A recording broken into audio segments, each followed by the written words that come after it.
همین دلیل در واقع من دوست دارم که تو این بخشمو 2 تا بخش کردم. یه بخش یه مقدار راجع به نکاتی که درباره نوجوانیه و بعد یه بخشی در واقع نکاتی هم درباره از نظر رویکرد هیجان مدار قرار بهش بپردازیم. خب بریم صفحه اول و تا اینجا اگه سوالی هست بفرمایید. نکته اینو رد کنید برید روی منبله.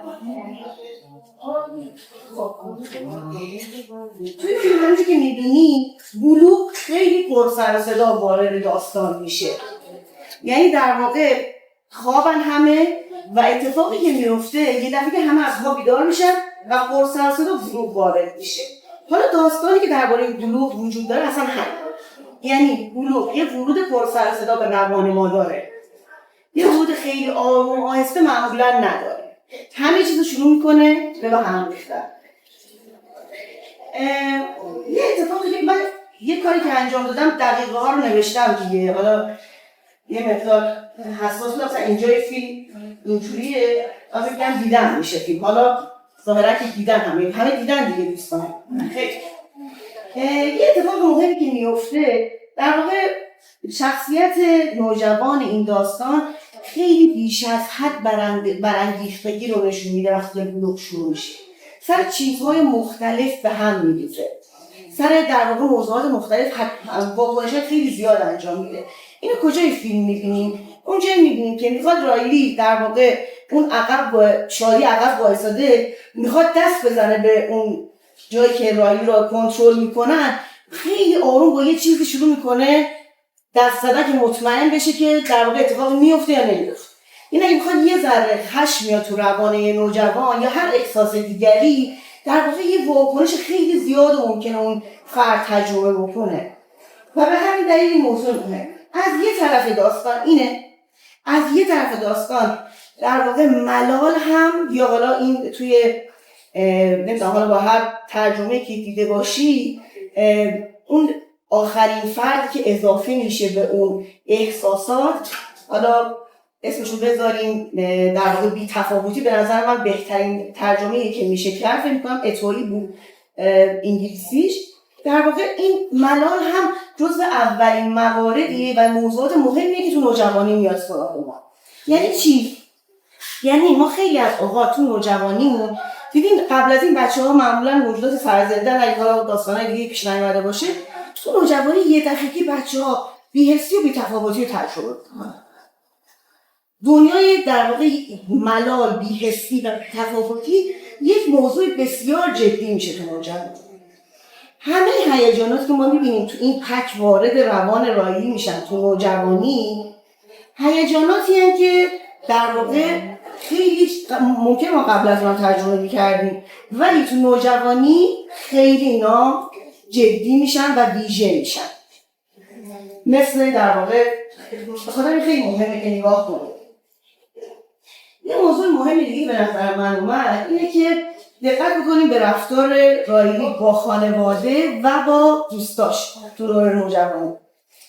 خیلی نسبت به خانواده متفاوت شده. چه شکلی شده؟ کسی یادش هست بگه؟ چه مدلی میشه؟ آفرین، جزیره خانواده کوچیک میشه. جزیره خانواده میره پشت جزیره دوستی قرار میگیره. و تو رفتارهای رایلی چه شکلی دیده میشه؟ پرخوشه که قبلا واسه دوست داشتن یا جذب نزدیکی کلامایی که باباش داشته یا دیالوگایی که با مامانش انجام میداد و یه حالشو بهتر میکرد دیگه جذابیتی براش نداشت. و اینطوری بود که بس دیگه تمامش کن پاشو برو. آره دیگه حوصله مامان بابا رو مثل قبل نداره. همون مامان‌بابایی که اتفاقا رایلی نسبتاً رابطه خوبی باشون داره. حالا به مورد نوجوانایی که رابطه خوب هم ممکن نداشته باشه. خب حالا چرا اضطراب اینقدر مهم میشه تو نوجوانی؟ دلیل مهمش اینه که آینده نگری تو نوجوانی ایجاد میشه. یعنی چون دیگه فرد به این فکر میکنه که فقط تو زمان حال نیست، قرار به آینده فکر کنه، برای آینده برنامه‌ریزی کنه.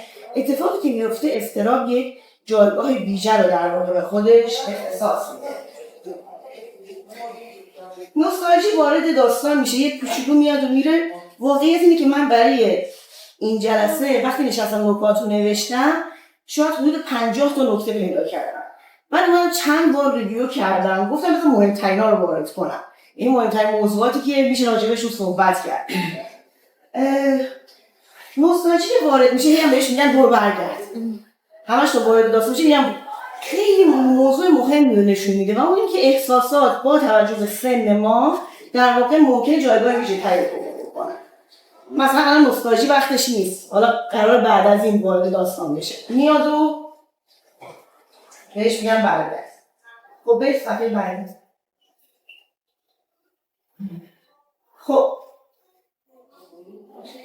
یه موضوع خیلی مهم که در واقع میشه گفت یه موضوع اصلیه این در واقع انیمیشنه، اینه که حس خود بودن، هویت، خویشتن در واقع توی انیمیشن به اسم sense of self ازش صحبت میکنه. توی این تو نوجوانی خیلی موضوع مهمی میشه، موضوع تعیین کننده ای میشه تو روان یک فرد و در واقع همراه احساسات مهمه. اینقدر مهمه که تو رفتارهای رایلی در واقع باعث میشه که رایلی چجوری رفتار کنه یا رفتار نکنه. چیزی که وجود داره اینه که تجربیاتی که ببین اون جایی که شادی میاد تجربیات رو وقتی تجربه در واقع مطابق با خودش رو پیدا میکنه این اضافه میکنه به سیستم سلف رایلی و اینا رو میگه خوبه، اینا رو هی نگه می‌داره و بعد همین داستان میشه. یعنی در واقع تفاوتی که نگاهی که داره شادی به داستان با تفاوتی که اضطراب داره قرار داستان ایجاد بکنه دیگه. و در واقع شادی میاد اون چیزایی که متوجه و مربوط به خودش هم هی اضافه میکنه به اون سیستم سلف رایلی. تا اینجا اوکی یا یه چیز ممکنه یکم دوره براتون، یکم سخت دارید میگیرید؟ راحت همه چی؟ احساسات جدیدی که تو گروه میاد سراغ هر فردی، همینجور که میبینید وقتی احساسات جدید وارد میشن و رایلی تا میرسه به جایی که آرامش میگیره، یعنی آخر در واقع داستان یه زمانی رو احتیاج دارن که در واقع بتونن به اینتگریشن برسن و یک پارچه بشن با هم دیگه. تا قبل از اون در واقع احساسات هر کدومشون برای خوش اینا شدن یه دسته، اونا شدن یه دسته و با هم دیگه شروع کردن به در واقع مبارزه کردن. پس تمرین اصلی تو نوجوانی میشه ساخت منعطف این خویشتنه طوری که بتونه همه تجربیات یک نوجوان رو در بر بگیره. یعنی هم در واقع تجربیات و احساسات خوشایندش رو، هم تجربیات و احساسات ناخوشایندش رو بتونه در نظر بگیره، در واقع در بر بگیره. شایدی فقط میخواست چیکار کنه؟ احساسات خوشایند رو نگه داره، تجربیات خوشایند رو نگه داره. اضطراب اومد چیکار کرد؟ برخلاف این داستان پیش رفت. اومد گفت به خاطر اینکه میخوام یه چیزایی رو به دست بیاریم باید به هر قیمت شده اینو به دست بیاریم. ولی در واقع اتفاقی که آخر کار میفته که این دوتا با هم دیگه هماهنگ میشه. خب بریم صفحه بعدی که اینجا رو من فکر کردم میخوام فیلم رو ببینیم.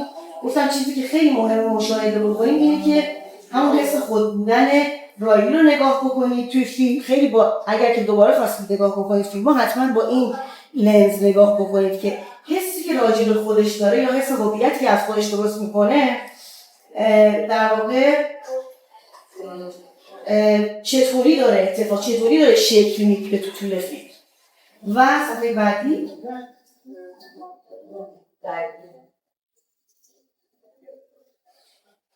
یه جایی که چیز داشته خیلی خب تا اینجا سوالی نکته موردی حسی؟ هیچی؟ خب هر کدوم از هیجانات با شیوه خودش رایلی رو مدیریت میکنه. شادی به یک تجربه مشخص که نگاه میکنه به شیوه خودش داره از رایلی تفصیل ارائه میده. خشم که نگاه میکنه به یه شیوه، اضطراب که نگاه میکنه به شیوه دیگریه. حالا ما اینجا توی این داستانه ما موضوعی که داریم تفاوت بین اضطراب و در واقع شادی، یعنی این دو تا با هم شروع میکنن به جنگیدن. اضطراب و شادی شروع میکنن به جنگیدن. هر کدومشون میخوان لیدر روان رایلی باشن در واقع و هر کدومشون با یه شکلی دارن نگاه میکنن. موضوع بسیار مهمی که اینجا وجود داره اینه که خب این احساسات جدید، احساسات قدیمی رو شروع میکنن به فرق کردن و واپس زدن. احساسات سرکوب شده انکار میشن اما بیکار نمیشن. یه جور دیگری در روان رایلی در واقع خودشون رو نشون میدن و یه شکل دیگری وارد زندگیش میشن. میبینید که از بین نمیرن، میرن اون بخش پایین، دوباره برمیگردن بالا.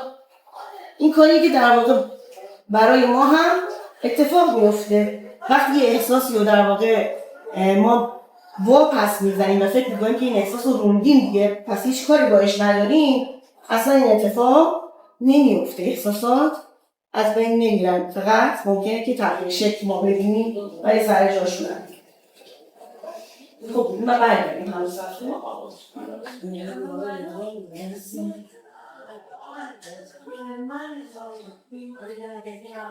چیزی که تو فیلم نشون میده اینه که اضطراب ممکنه حس هویت رو در واقع یا حس خود بودن فرد برای مدتی هم که شده ازش بگیره.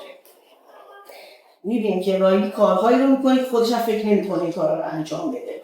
با دوستاش طوری رفتار میکنه که فکر نمیکنه ممکنه که با دوستاش اینطوری هم رفتار کنه، ولی این اضطرابی که بهش غالب شده این کار رو انجام میده. خب میبینیم که تو این فیلم در واقع ممکنه که سطوح احساسات با هم دیگه چالش هم باشن. وقتی که سکاندار اصلی روان رایلی اضطراب میشه، کاری که انجام میده اینه که در واقع احساس بی‌لیاقتی رایلی رو بالا میاره با اینکه قصدش اینه که به رایلی کمک کنه.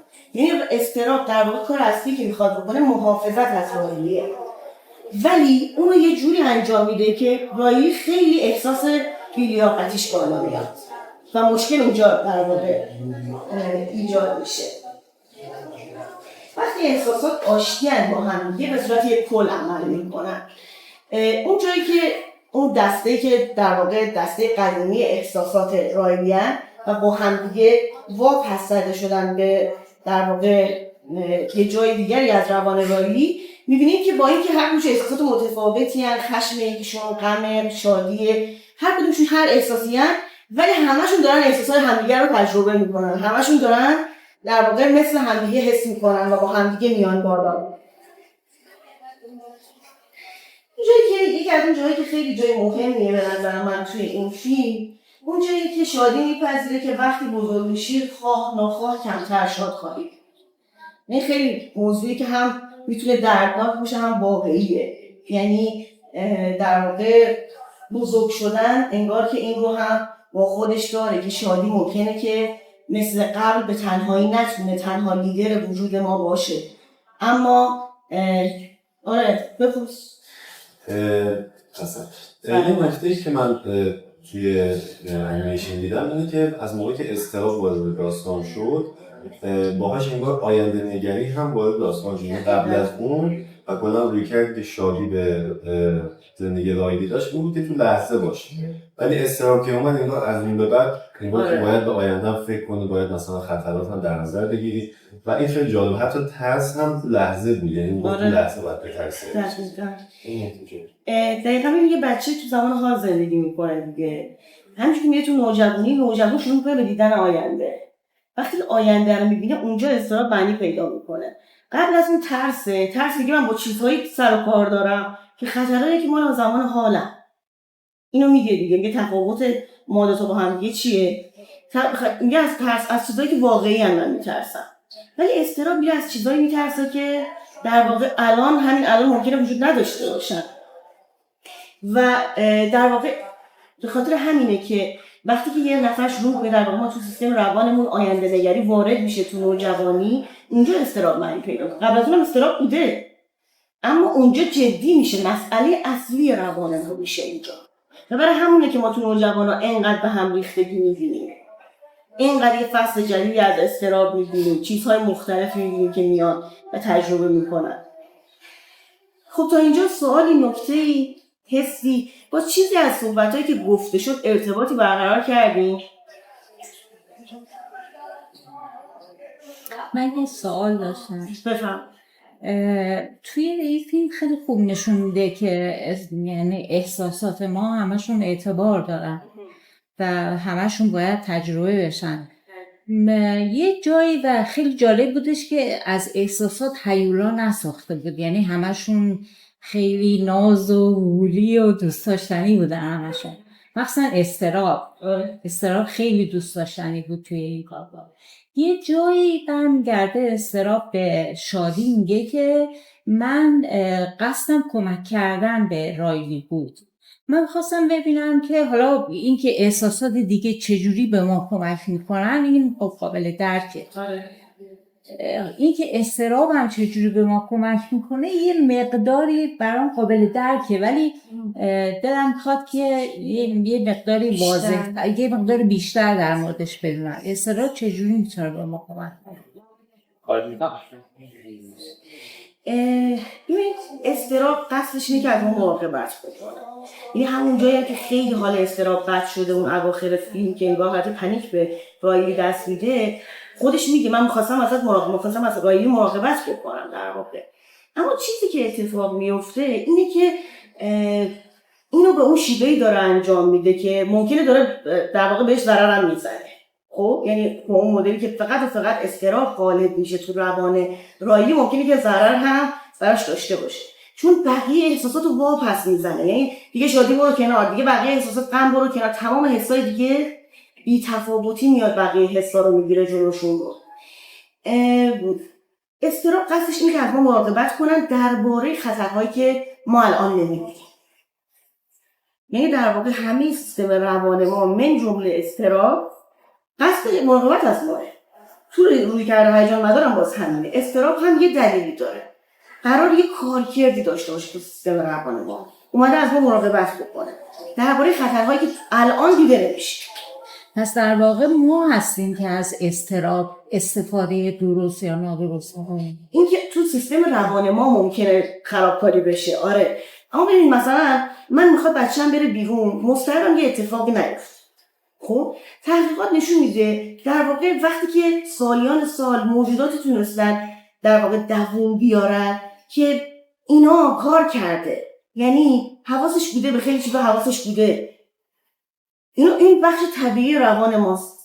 حالا ممکنه ما توی جامعه زندگی بکنیم که اگه واقعا بچه من بره بیرون یه اتفاقی هم براش بیفته. اینجا این که مشکل استراب نیست، مسئله استراب نیست. مثلا اینکه توی موقعیت قرار داریم ما که اون استرابمون همش داره تایید میشه. می‌دونی چی میگم؟ موضوع این نیست که خود استراب بده. اتفاقا استراب دقیقاً قرار از اون مراقبت کنه.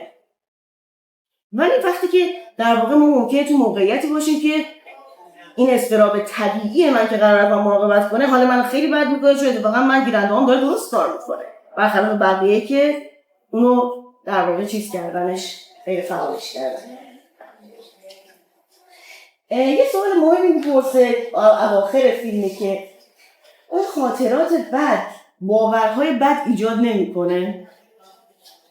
این اصلا سوالی که اصلا کلا روان درمانگرها با این سوال دارن دست و پنجه هم میکنن. حالا هر روی کردی مثل خودش در واقع داره به این موضوع میپردازه که آیا خاطرات بد باورهای بد ایجاد نمیکنه. به نظر من این سوال انقدر بزرگیه که نمیدونم تو این جلسه بشه بهش پرداخت یا نه. من دوست دارم نظرتون رو بدونم، نظر خود آقای بهشتی هم بدونم. بخش بدم قرار دارم صحبت داشته باشم. آره بچه فکر چیه موضوع؟ من فکر کنم به مایندست ما بستگی داره. بعضی ها پارک آبجکت هست، بعضی ها بول آبجکت هم دیگه. حالا نمیدونم فارسیش چی میگه. دوستان همیشه همون میگه من این یکی نه. خار اوبژکت، فول اوبژکت فارسیش بهتر از انگلیسیشه. من فکر کنم خیلی به مایندست ما بستگی داره. کسایی که میتونن تو هر موضوعی که بهش میگن بول آبجکت بخش مثبت و منفیش رو ببینن لزوما به همچین چیزی ختم نمیشه، ولی یه عده هستن که فقط تو هر جای چیز منفیش رو میبینن، مثل سایکوتیکا مثلا که من فکر می‌کنم تو اونا امکان داره که به باور بد برسه، ولی حالت معمولیش نه، میتونه برای ما انگار یه معنی شیر ایجاد کنه که محافظتمون بیشتر کنه، ولی لزوما باور بد نمیسازه. خیلی نکته مهمی گفتی. کسی دیگه نظری داره؟ حالا من تبدیل شدن خاطره به باور، به باور و بعد به سلف، اونطوری که تو فیلم نشون داده بود، یک انتخابیه که اموشن‌ها داشتن انجام میدادن و مثلا شادی میومد فقط خاطرات خوب و واسه ساخت باورها استفاده میکرد، بعدش انگزایتی میومد از خاطرات بد استفاده میکرد. ولی من با این دید که اموشنال در حال ساخت باورها و بعد فردیت باشن خیلی راحت نیستن. به نظرم یه نیروی بالاتری توی روان وجود داره که چیه اون میگی؟ سلفه؟ شاید این خود سلف باشه که توی یک دیالکتیک با محیط قرار میگیره و کنترل اموشنا هم حتی میتونه به دست بگیره. این فیلم اتفاق جالبی که میفته اینه که دقیقاً نشون میده اینا با هم خیلی تعامل دارن، سلف و هیجانات. یه جای هیجانات در واقع سلف که تبدیل به یه ابژه بی‌معنا شده که توسط یه هیجانی مثل اضطراب میتونه پرتاب بشه و یک تازه تأسیس تو روان اون بچه یه همچین اتفاقی میفته. اما خب با روی کرده هیجان مدار اگه بخوام به داستان نگاه بکنیم خیلی درسته، چون میگه دقیقاً هیجانات همینقدر تعیین کنندن تو سیستم روان ما و دقیقاً همین کارو میکنن، همینقدر مؤثرن تو سیستم روان ما، ولی وارد تعامل میشن با اون صرفه. یعنی یه جاهایی باز اون صرف بر خودش یه در واقع تعیین میکنه که حالا چه چیزهایی باید وارد بشه، چه چیزهایی وارد نشه، چه هیجانات رو وارد کنه چه نه. ولی وقتی این دوتا با هم دیگه تعامل میرسن اون جایی که داره درست کار میکنه، یعنی آخر کار که رایلی هم سلفش داره کار میکنه هم هیجاناتش با هم دیگه اینتگریت شدن. چرا؟ چون سلفش داره همه هیجانات رو به رسمیت میشوره. یه همه یکی از هیجانات نمیگه تو برو کنار وایسا، همه هیجانات شدن معتبر و به خاطر همین در واقع اتفاقی که میفته شروع میکنه به حالش خوب میشه، حالش بهتر میشه، اوضاع یه ذره، یعنی در واقع اتفاقی که میفته اینا با هم دیگه هماهنگ میشه. حالا اینکه میتونه نگاه‌های مختلفی داشته باشه، ولی خب از این جهت برو کرده هیجان اوکی. بچه‌ها درمان من چون برای دوستانی که نمیدونم روی کرده روانشناسی اینقدر با هم متفاوته که اینا چیزی شو نیستش، اینجا واقعا من چی نمیدونم بلد نیستم. بعد شما توی برای درمان یعنی یه جور مثل اصلاح هیجان انجام میدید حالا یا چیکار میکنید؟ یعنی چیکار اینجا دقیقاً چی میشه؟ در واقع همون اصلاح هیجان رو انجام میدیم. مثلا بخوایم بریم یه اتفاقی که افتاده تو کودکی در واقع بریم سراغش، حالا اگه بخوایم فردیش، چون ما تو هیجان مدار خیلی زوج هم موضوع مهمه، یعنی هیجان مدارها دو فرقه مهم شدن، گرینبرگی و جانسونی. حالا من جانسونی کار کردم ولی خب اینا خیلی با هم دیگه هماهنگی دارن.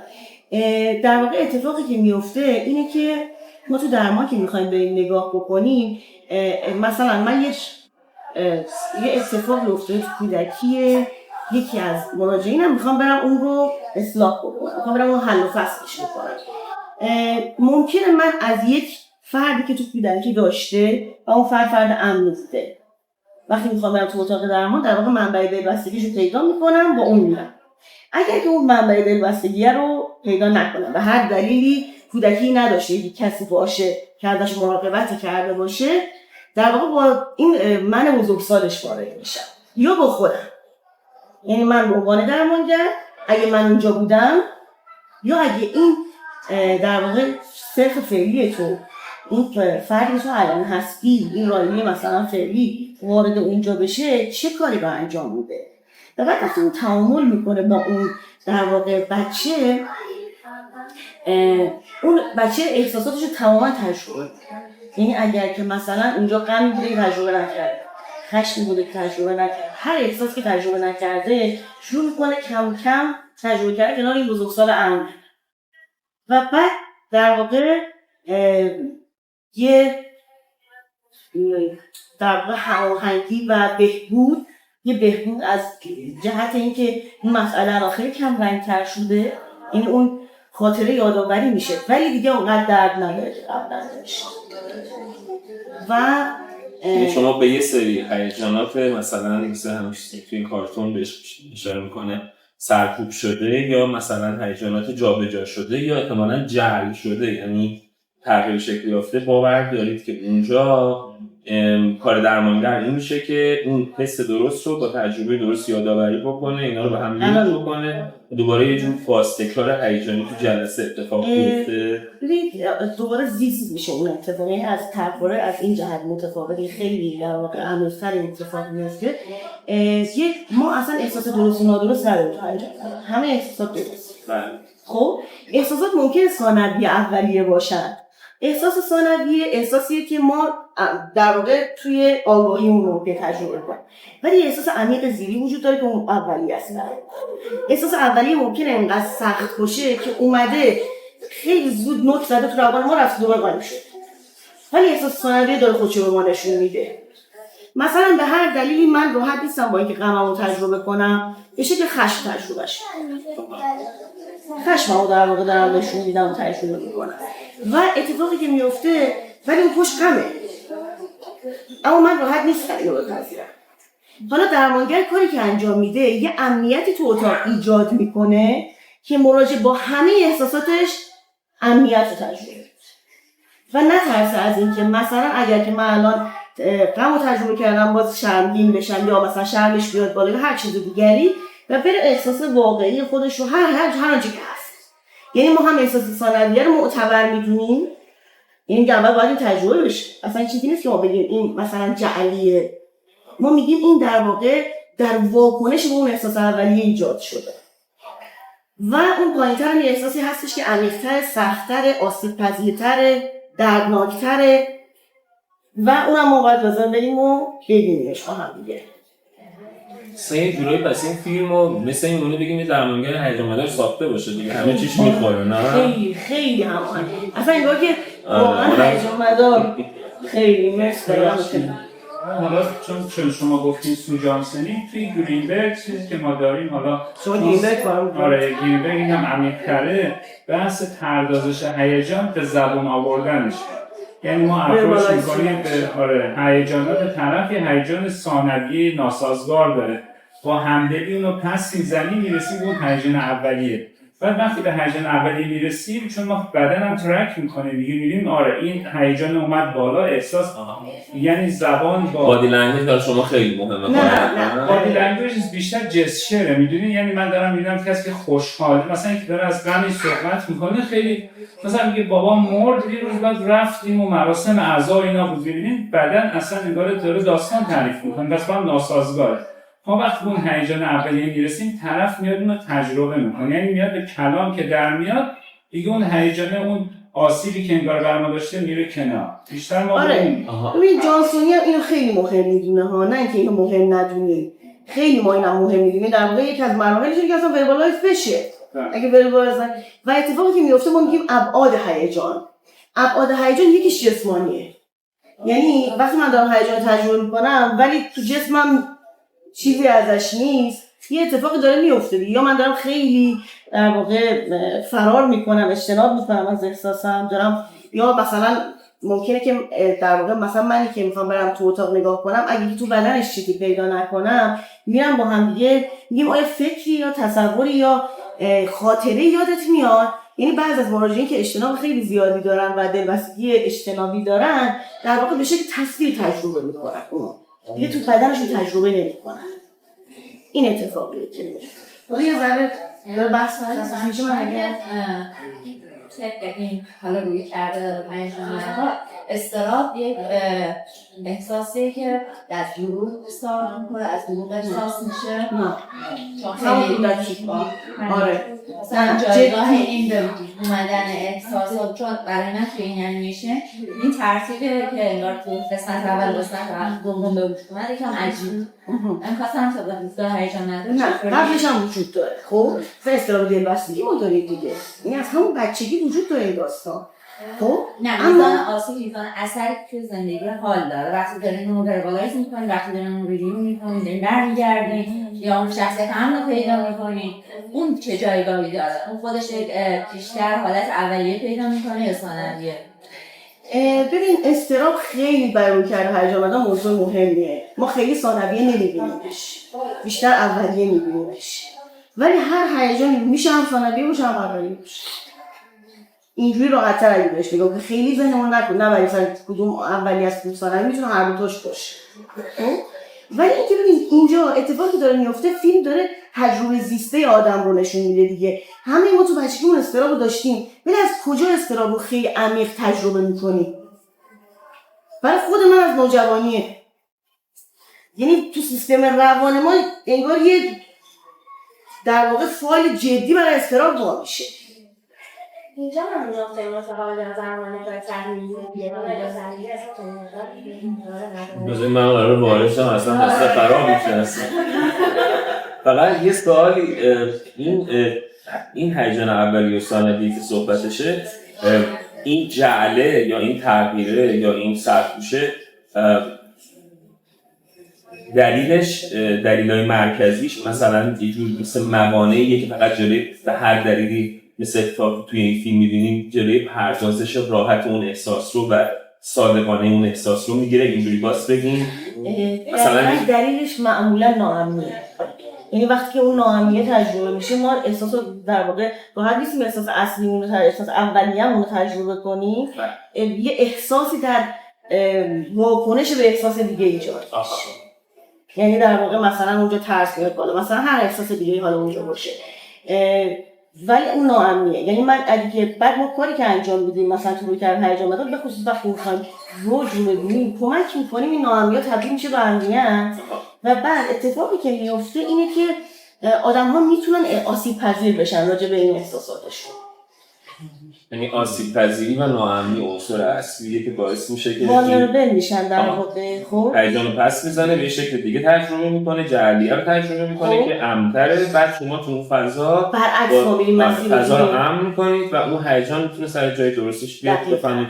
مثلا ما دو نفر زوج اومدن نشستن دارن ظاهر کار اینه که بسیار به هم دیگه دارن میپرن حالشون بعد خشم رو میبینیم ولی مثلا ممکنه یکیشون در واقع این ترسه هستش که من اون تو رو از دست بدم یا این داستان هستش که تو من توجه کافی نمی‌کنم این در واقع پشت این خشمی که داره نشون میده اینه که در واقع من کجام تو زندگی تو و چقدر تو در واقع منو دوست داری یا ما چقدر به هم دیگه پیوستیم یا اصلا ما با هم دیگه صمیمی نیستیم مدت طولانیه در واقع پشت اون هیجاناتی که ممکنه خیلی هم سخت به نظر برسه افراد دارن نشون میدن به هم یه هیجان خیلی نازک و خیلی لطیفیه که امکان در واقع بروز اگر که داشتن خیلی بد باشون رفتار شده و اینا رفتن خودشون به شکل‌های دیگه‌ای دارن نشون میدن این چیزیه که ما در واقع توی کرده هیجان مدار خیلی روش دست میذاریم و کمک میکنیم حالا مراجع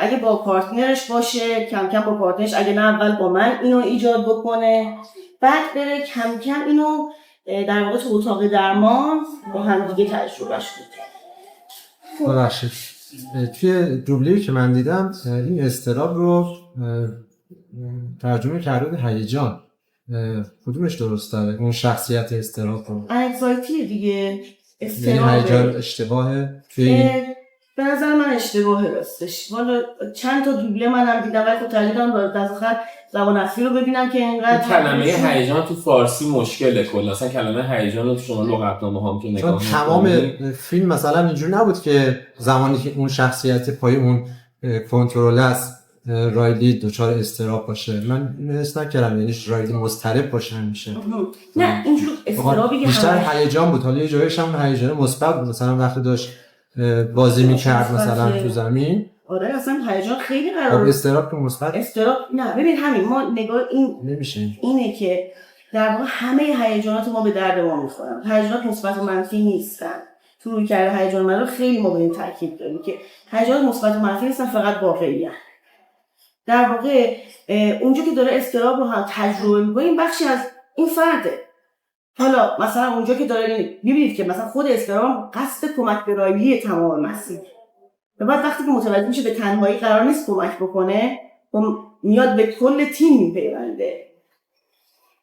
پس هیجانات مثبت و منفی نیستن، واقعی هم و معتبرن، به دلیلی استراب وجود داره. اومده تو از رایلی مراقبت بکنه. مثلا خشم به دلیلی وجود داره، کارکردی داره خشم در واقع تو روان ما. خب معمولا تو آدم نشون میده دیگه، مثلا زمانی که اون خشم میومد جلو رایلی عصبانی بود مشخص بود، ولی زمانی که این استرابه بود من استرابه تو رایلی در همه حال حس نمی‌کردم، بیشتر اون هیجانه رو حس می‌کردم. آره توی اون مرحله خب من در واقع وضعیتی که روان ما اگه همیشه اون استراب تجربه کنه از هم میپاشه. در واقع به طور طبیعی داره زندگیشو از در واقع جلو میبره دیگه. تو مرحله میشه که هیجان داره، آره کلیت اوکیه خب، ولی رایلی خیلی برانگیخته است برای اینکه خیلی واکنش نشون بده نسبت به هر موقعیتی. یعنی هم موقعیت‌های قبلی خیلی واکنش‌های زیاد داره ایجاد می‌کنه. اصلا کارکرد استراب اینه که احتمالاتی رو برای ما بولد میکنه که ممکنه اصلا اتفاق نیفتن و این توی انیمیشن کاملا مشخصه. اون کسایی که پشت میزها نشستن و دارن طراحی میکنن یک اتفاقاتی رو دارن طراحی میکنن و همشون وصلن به استراب. یعنی کاملا مشخصه که اون استرابه.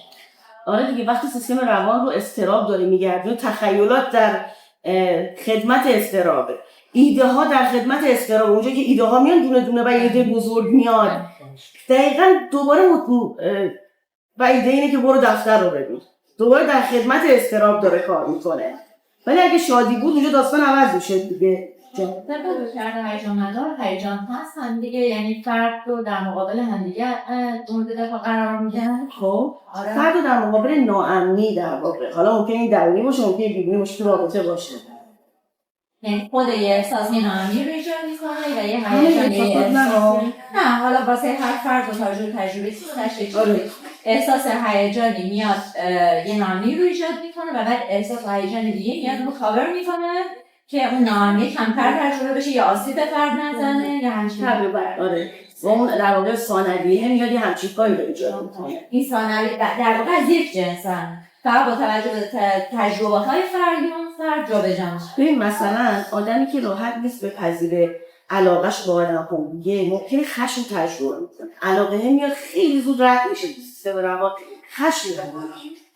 ولی هم علاقه هم خشم از جنس هیجان یا از جنس هیجانه. آره ولی در واقع اون جایی که خیلی به دلبستگی مرتبطه، خشم بیشتر یا این علاقه هر فردی این متفاوته، که از ترسش بترسه، یک از خشمش بترسه یا درسته. ولی موضوعی که وجود داره اون هیجانات در واقع آسیب پذیر، اون هیجانات خیلی نرم و لطیفن، معمولا عشق و علاقه و دوست داشتن و دلبستگی چیزی که برای توی فضای امن باشه، هر چیزی که میتونه ما رو وابسته، ما رو دلبسته بکنه به آدم‌های دیگه، ما رو مرتبط بکنه به در واقع لینک‌های عاطفی ایجاد بکنه. بعد هر زمان که این لینک‌های عاطفی یا این فضای امن بخواد تجربه بشه واسه فرد و فرد مسئولش نباشه این مسئله، این هیجان رو میذاره کنار، علاقه، عشق، حسدی، صمیمیت و بجاست میاد هیجان دیگر تجربه می‌کنه. درسته؟ در واقع تو چیزی ظاهر روانش اینجوری اتفاق میفته. موقعی که اون حالا خودآگاهی اتفاق بیفته یا درمان اتفاق بیفته، بله درست. از وجدان تو این دستگاه کجا قرار داره؟ یعنی آیا به شکل همون استراب داره یا یک مثال میذاری به عرض وجدان؟ آره مثلا تو اینجا هستی ولی یه کسی تو خونه هست و اون اجازه نمیده که تو مدام از کاری که داری میکنی لذت ببری و پس ذهن تو همیشه یه نفر سومی هست که شاید به تو نیاز داره. یه ذره این از وجدان باید مورد به مورد بررسی بشه. یا جایی ما داریم احساس گناهه، اوکی ما ببینیم این احساس گناهه، یه جایی شرمه. یعنی من کلا با خیلی موارد دیگری که تو این دست ممکنه که دارم در واقع با همین موضوع دست و پنجه نرم که من الان حالم خوبه ولی با حال خوبی خودم هم راحت نیستم. آره معمولا چندین و چند احساس کنار هم دیگه است این داستان، یعنی اضطرابم قطعا این وسط هست، ولی به نظر من حالا یعنی من به عنوان یه درمانگر اینجا میرم بحث شرم رو و احساس گناه رو خیلی جدی نگاه میکنم توی داستان، میرم چی میشه که داره این اتفاق میفته. ولی دقیقا اینم یه آدم احساس دیگه، اینم یه احساس بسیار مهمه و خیلی تعیین خانم من درست که میفهمم که یه جا چون اشاره کردین، یعنی انسان شناسی رویکرد EFT انسان رو واقعا شبیه رایلین در نظر میگیره که به خاطر چالش‌های رشدی تبدیل به مثلا حالا بگیم با نگاتیو فیلینگ‌های خیلی عجیب و غریب بود، یعنی شما نگاتیو فیلینگ رو شما ثانویه در نظر میگیرید، درست میفهمم؟ نه یکم منظورم از نگاتیو زیادی نگاتیو ها. مثلا چی؟ از اینایی که آدم‌ها هست ندارن توی نگاه EFT دیگه، درسته؟ چرا؟ پستالیتی خیلی بالا، نگاه EFT چون انگلیش هم وقت خیلی گوگلی بود دیگه خودش. آره مثلا یه دونه از این انبیا داشته باشه. آره نگاه EFT در واقع نگاهش اینه که همه در واقع دنیا گلستانیه که یه جوهه خارم همینجوریه دیگه. آره نگاهش اینجوریه. ولی خب حالا تو واقع اینانه که ممکنه نگاه کنه تا این حد نیست که لاغت داره تو ایران آنتیتز نظریه خودتون شده در حال. نه میخوام بگم که این کلیت درسته ولی جایگاه واقع بینی رو نمیگیره، یعنی اون واقع بینی که همه ما نیاز داریم تو زندگی اون رو تجربهش کنیم سر جاش. خب ولی در حقیقت انسان شناسیش باید بر پایه انسان مثبت، یعنی کلا مشکلات هیجانات منفی شدیدی که مخرب بهتره حتی بگیم یا حتی صفراکنان در مورد استقلال صحبت میکنن، اون فرمیش که خیلی میتونه سادیستیک باشه یا مازوخیستیک باشه یا هر چیزی، اینا در نهایت به یه شکلی ثانویه تلقی میشن. در نهایت اگه بخوایم نگاه بکنیم ببینید مثلا این یه واکنش بوده، شما بکنید مثلا یه والدی بوده اصلا اجازه نمیداده مثلا بچه خودش وقتی میخواد یه چیزی رو تجربه محیط میتونه هیجانات رو دفرمه کنه و به یه شکل خیلی پیچیده‌ای بروز پیدا کنه، ولی ورژن‌های اولیه شبیه رایلیه هستن. تقریبا همچین چیزی نشون داره، یعنی در واقع یه مقدار آرمان شهر دیگه. حالا این ولی نگاه اینه که انسان به طور طبیعی یه همچین نگرشی دربارش وجود داره. کلا رویکرد هیجان مدار خیلی انسان مدار، خیلی بر اساس رویکرد راجرز و انسان مداری ایجاد شده دیگه. یکی از اون چیزای اصلیش حالا قالبیه، یکیش راجرزه و چون نگرش اینه که انسان‌ها در واقع موجودات خوبی هستند که اتفاقای بدی افتاده و اونا واکنش‌هایی رو در مقابل در این موضوع دارن. من اتفاقا دوستم می‌کرد روان تحلیلی تو این داستان بشنوم چی نگرشه و آره چی می‌کنی؟ من فکر کنم یک دونه صفحه دیگه داشته باشیم و همونم ببینیم. آره دوستان مثلا میشه این سوال پرسید. خب بود، نه خیلی خوب. من چون خودم واقعا من حالا وسط صحبت با من از شما تشکر می‌کنم، از این کارا تو دانشگاه‌های مشهد انجام نمیشه، شاید دانشگاه ایران هم کمتر انجام بشه. دو تا رویکرد سه تا رویکرد بشینن در مورد یه موضوع گفتگو کنن. باور کنید دانشگاه‌هاش هم انجام نمیدن. خیلی ممنون. دعوای همیشه هست. بعد یعنی آدما دچار این سردرگمی میشن که ای بابا این رویکرد چیه؟ یکی چیه؟ هر چقدر میخونن کتاب تفاوت‌ها رو متوجه نه خیلی سوالا به نظر خودم هم داشتم میفهمم. این دو تا رویکرد داره با هم مقایسه میشه. من موارد آخر بگم و دیگه بشینیم. اصطلاح برای مراقبت از ما بدترین شرایط رو به تصویر میشه. توی فیلم میبینیم مجموعه همه این خصوصیات و تجربیات در واقع به رایلی و هیچ کدوم از این احساسات نباید به تنهایی حس خود بودن رایلی رو تعیین کنه. اونجایی که شادی میاد به اصطلاح میگه تو به تنهایی نباید در واقع هویت اینو هویت رایلی رو به دست بگیری، تو به تنهایی نباید این کار رو انجام بدی. یعنی میگه قرار ما هممون با هم دیگه این کار رو انجام بدیم. و وقتی که رایلی انگار اون سیستم سلفش پذیرای همه احساسات میشه، یعنی هم اضطراب رو میپذیره، هم شادی رو میپذیره، همه اونای دیگر رو میپذیره، رایلی آروم‌تر میگیره. خب این هم باز وقتی همه احساسات به هماهنگی میرسن همشون تو خدمت همون فرد قرار میگیرن و وقتی هم که هویت و همون حس خود بودنش انعطاف پذیری راجع به همه تجربیات بازه و اونها در خودش یک پارچه میکنه. یعنی دیگه یک تجربه رو نمیذاره کنار، مثلا نمیگه این خوبه نگهش دارم، اون یکی رو پس بزنم، اون یکی رو نگه دارم. همه اینها قراره که بخش‌های مختلف رایلی باشن. یعنی که وقتی اون خود نمیداره یا حالا سلفش شروع میکنه به کار کردن، میگه من خوبم، من یه جاهای نقصایی دارم، من این ویژگی رو دارم، من اون ویژگی رو دارم و همه رایلی کنار هم داره دیده میشه. و بعد این همه قبول میشه رایلی آقا میگیره. من یه نقل قول نهایی رو من از سرم حافظ گرفتم با تقریبا اینو با هم دیگه برای نوشته فرستادم. خیلی جالب بود. این نشوندم نظرتون بگو. بعد مثلا حالا خیلی مفصل داشت نظر میداد اینطوری چون جالب بود که رایلی فهمید که با همه احساساتش باید یه چیزی رو بسازه. اسمم گذاشته بود. نه حالا خود بودن. با همه‌شون باید بسازه. و گفتم کدومی که از این شخصیت‌ها رو دوست داری در اوج ناباوری با اضطراب. گفتم چرا؟ چون میتونست آینده رو پیش بینی کنه. توی این آینده انگار باز تو این سن و سال براش چقدر جذاب، این هیجان اون براش از همه جذاب‌تر. آره. دقیقاً یه اتفاق خوبی که با این حالا انیمیشن وجود داره اینه که خیلی بچه‌ها خوب میفهمنش. آره. دقیقاً من دیروز نشسته بودم با پسر برادرم با هم دیگه 6 سالش با هم بود. اونم دقیقاً همینجوری. خیلی قشنگه به من میگه که اینجا اینو داره میگه. یعنی چیزی که کاملا من به عنوان بزرگسالی که رفتم تخصص دارم فلان میگم بچه متوجه شد و داستانو میگیره. چون خیلی یه جوری در آوردن که کاملا آدم‌ها بتونن باهاش احساس همزادپنداری و ارتباط بکنن و مثلا من فکر نمی‌کنم هیچ چیزی بهتر از این میتونه این همه مفهوم رو با هم دیگه برسونه. فکر کنم تموم شد دیگه اگه اشتباه نکنم.